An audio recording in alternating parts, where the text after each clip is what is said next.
صارت بوهده يعني استغرب جدا واندهش وبدا على وجهه الاندهاش. قال هذه منين جايبها انت؟ قال حصلتها يعني لقيتها. قال يا اخي هذا ذهب حميري قديم، ذهب خالص حميري قديم، بجانب قيمته كذهب خالص قيمته الاثريه كذهب قديم، فقيمته اضعاف مضاعفه. عندك منه؟ قال لا ما عندي منه، عندي ذا القطعه بس.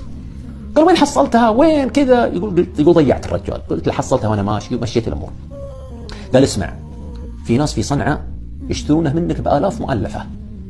يقول ونصحني الرجال، مشيت من عنده وحملت حقائبي وانطلقت لصنعاء، ورحت للجماعة اللي هو يقول عنهم هذول وعرضت عليهم هذا الذهب اللي كان معي. يقول بعت لهم الذهب، وبقيمة الذهب اشتريت بيت سكنت فيه في صنعاء.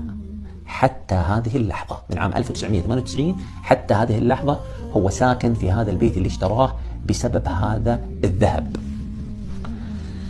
طبعا أنا يا جماعة الخير أقول وجهة نظري أنه يظهر لي أن الرجل هذا صاحب المزمار أنه ما هو حريص على الأذكار، لأنه مشغول أصلا بالمزمار، والمزمار كما تعلمون محرم يا جماعة الخير، المعازف محرمة.